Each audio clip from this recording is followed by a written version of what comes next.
Lecture number 6 નો અભ્યાસ કરવા જઈ રહ્યા છે. આપણે ઓનલાઈન લેક્ચર નંબર 5 ની અંદર આપણે આયનનો અભ્યાસ કર્યો, ધન આયન, ઋણ આયન કેવી રીતના બને છે, બરોબર છે. એનો આ ત્રીજી વખત આપણે અભ્યાસ કરવા છે. એના પેજ ઉપર આજે આપણે 3 વ્યાખ્યાઓ આપણે ક્લિયર કરીશું. સંયોજકતા આપણે વાત કરી, કાલે જે કોષ્ટક બનાવેલું એમાં જે છેલ્લી જે કક્ષામાં જે ઇલેક્ટ્રોન ગુમાવે છે અથવા મેળવે છે એ એની સંયોજકતા બને છે, બરોબર છે. કાં તો +1 +2 +3 +4, કાં તો -1 -2 -3 -4 આ વીજભાર છે એની સંયોજકતા છે, બરોબર છે. તો કોઈ પણ તત્વની બીજા તત્વ સાથે સંયોજવાની સાપેક્ષ શક્તિને તે તત્વની સંયોજકતા કહે છે. સંયોજવાની કહો તો 1 ઇલેક્ટ્રોનની આપણે કરીને સંયોજાય, 2 ઇલેક્ટ્રોનની આપણે કરીને સંયોજાય, 3 ઇલેક્ટ્રોનની આપણે કરીને સંયોજાય, 4 ઇલેક્ટ્રોનની આપણે કરીને સંયોજાય. કેવી રીતના આપણે પ્લસ અને માઈનસમાં આપણે કહી શકાય. બીજો મુદ્દો છે રાસાયણિક સૂત્ર કેવી રીતે બને છે.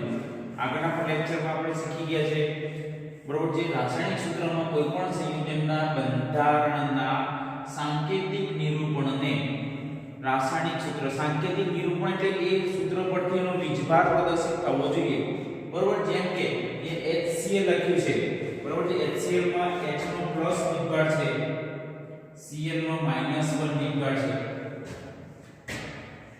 H2S માં હાઇડ્રોજન સલ્ફાઇડ માં અહીંયા +1 વીજભાર છે, S નો -2 વીજભાર છે. H2O માં H+ છે અને OH- વીજભાર છે. CO2 માં એ જ રીતે C પર પ્લસ વીજભાર છે, +4 વીજભાર, O પર -2 વીજભાર છે. તો એ સાંકેતિક નિરૂપણ ઉપર જે સાંકેતિક સ્વરૂપમાં લખ્યું તેને રાસાયણિક સૂત્ર કહે છે. દ્વિઅંગી એટલે કે બધા દ્વિઅંગી છે, બે જુદા જુદા તત્વોથી બનતા સરળતમ એકદમ સાદું સૂત્ર સંયોજવાની ઘટનાને દ્વિઅંગી સંયોજન કહે છે. એમાં સૌથી પહેલા આપણે વાત કરીશું HCl હાઇડ્રોક્લોરાઇડ અથવા હાઇડ્રોક્લોરિક એસિડ. HCl તો HCl આપણે લખ્યું એટલે HCl ઉપરના પદમાં નથી, કોઈ વીજભાર નથી, બરોબર છે. કાં તો 1 1 હોય, કાં તો 2 2 હોય, કાં તો 3 3 હોય. જો બેમાંથી એકનો આપણે આવડતો હોય, ક્લોરીન છે, ક્લોરીનનો પરમાણુ ક્રમાંક 17 છે, એક ઇલેક્ટ્રોન મેળવવાની વૃત્તિ ધરાવે છે, અહીંયા -1 વીજભાર હોય, અહીંયા +2 વીજભાર હોય, બરોબર છે. તો એના પરથી આપણે અહીંયા H+ અને Cl- વચ્ચે પ્રક્રિયા થાય, બરોબર છે. આ એક અહીંયા આવી જાય અને આ એક અહીંયા જઈ જાય, ફક્ત ચિહ્ન વગર જાય, બંને સંયોજાય એટલે શું બની જાય HCl. એટલે સૂત્ર પરથી હાઇડ્રોક્લોરિક એસિડ માંથી, હાઇડ્રોક્લોરાઇડ માંથી, હાઇડ્રોક્લોરિક એસિડ પરથી વીજભાર અને વીજભાર ઉપરથી આપણને એનું સંયોજન બનવું જરૂરી છે. બીજું છે H2S હાઇડ્રોજન સલ્ફાઇડ, H2S. એમાં H અથવા તેમાંથી આપણે H નો H+ જાણીએ છીએ, તો આ ઉપર જાય એટલે S નો -2 થાય અને બંનેના વીજભાર એકબીજાના પદમાં જાય એટલે પાછો H2S હાઇડ્રોજન સલ્ફાઇડ બની જાય. ત્રીજું છે પાણી. પાણીની અંદર H+ અને OH- હોય છે, બરોબર. H2O, બરોબર. એ પ્રમાણે -1 વીજભાર, બરોબર છે. અહીંયા પણ આ રીતે એનું રાસાયણિક સૂત્ર બને છે. અને ચોથું છે કાર્બન ડાયોક્સાઇડ, બરોબર છે. એમાં ની સંખ્યા છે CO2, C પર +4, O પર -2, બરોબર છે. કેપિટલ 4 - 2 એટલે CO2 બને છે. તો આ બધા શું થઈ ગયા? રાસાયણિક સૂત્ર થઈ ગયા દ્વિઅંગી સંયોજનો. એવા બીજા ઉદાહરણ છે આપણી પાસે 5મા નંબરનું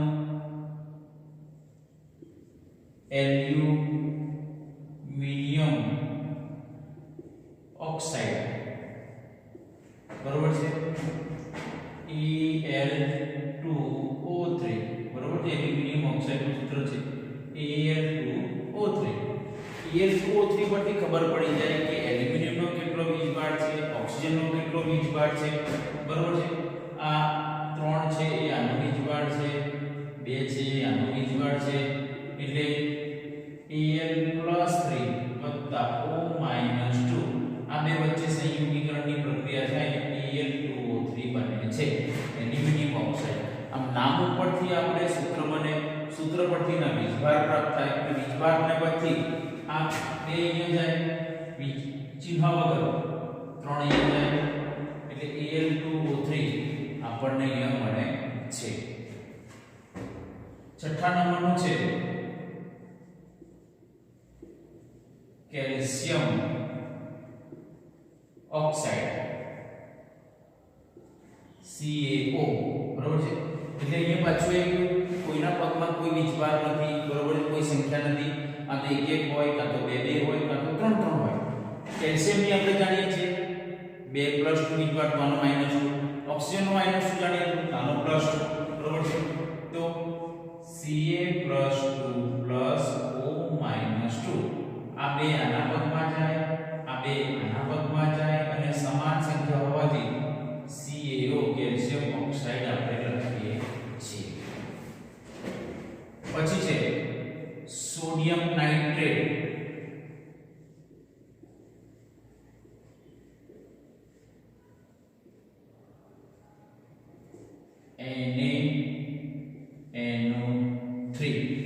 NaNO3 આખું નાઇટ્રેટનું સંયોજન છે.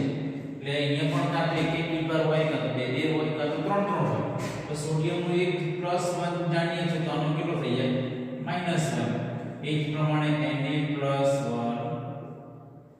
NaNO3 -1 આ એક આના પગમાં જાય, આ બે એક આના પગમાં જાય અને બંને સમાન સંખ્યા હોવાથી NaNO3 સોડિયમ નાઇટ્રેટ. આઠમા નંબરનું છે કેલ્શિયમ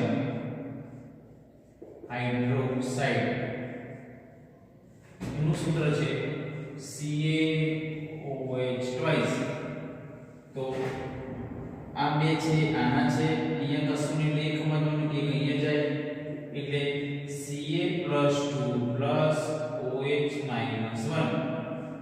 આ એક સંખ્યા આના પગમાં આવે, આ બે આના પગમાં જાય CaOH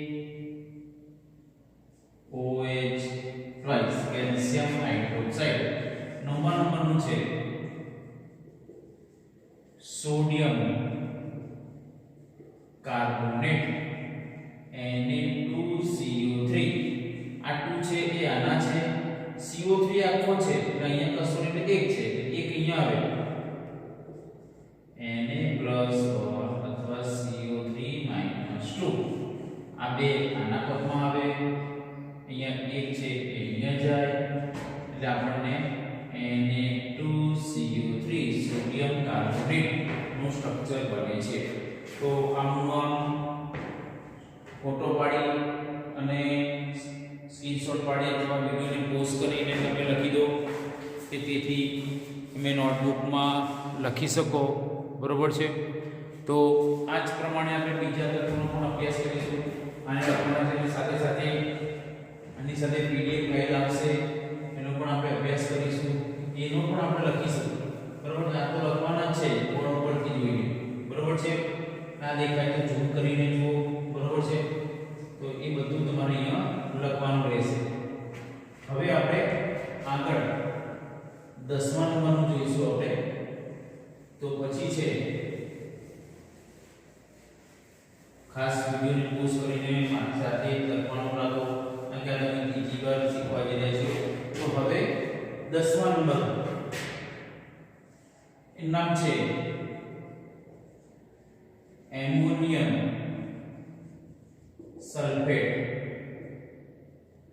NH4 twice SO4 यानी कि બે અહીંયા છે, અહીંયા કશું એટલે એક સમજવાનું, એક અહીંયા છે એટલે NH4 એમોનિયમ આયન વત્તા સલ્ફેટ વચ્ચે પ્રક્રિયા થાય એટલે આના પદમાં આવે. સંચિહ્ન લેવાના નથી NH4 twice SO4 sodium sulphate sorry ammonium sulphate પછી છે 11મું છે સોડિયમ ઓક્સાઇડ Na2 આ બે છે એ અહીંયા બીજવાર છે અને અહીંયા કશું નહીં એક સમજવાનું અહીંયા +1 એટલે Na પર +1 બીજવાર O પર -2 બીજવાર આ બે સંખ્યા આના પદમાં આવે એક અહીંયા જાય પણ લખાતી નથી Na2O સોડિયમ ઓક્સાઇડ બરાબર છે 12મા નંબરનું છે મેગ્નેશિયમ હાઇડ્રોક્સાઇડ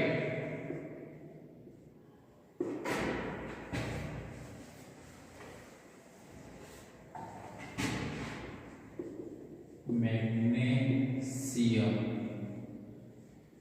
હાઇડ્રોક્સાઇડ તો અહીંયા કશું નથી એટલે એક +1 આ બે છે આના છે +2 એટલે Mg+2 OH -1 આ એક સંખ્યા આના પદમાં આવે Mg+2 ના 2 છે એ અહીંયા જાય Mg ના પદમાં 1 લખાશે ને એટલે આપણે રાસાયણિક સૂત્ર પરથી MgOH twice મેગ્નેશિયમ હાઇડ્રોક્સાઇડ આમ આવા ઘણા બધા રાસાયણિક સૂત્રોનું નામ પરથી એની સંજ્ઞા આવડવી જોઈએ સંજ્ઞા આવડવા પરથી એના વીજભાર આવડવા જોઈએ કે આપણે ગઈકાલના લેક્ચરમાં શીખ્યા વીજભાર આવડ્યા પછી વીજભારને અનુસંધાનમાં એનું રાસાયણિક સૂત્ર આપણે તૈયાર કરીશું તો આ લેક્ચર પણ ખૂબ જ મહત્વનો છે બરોબર છે સેટ પણ ગફલત કારણ કે આ ઠીક 12મા સુધી આ વસ્તુ આવવાની છે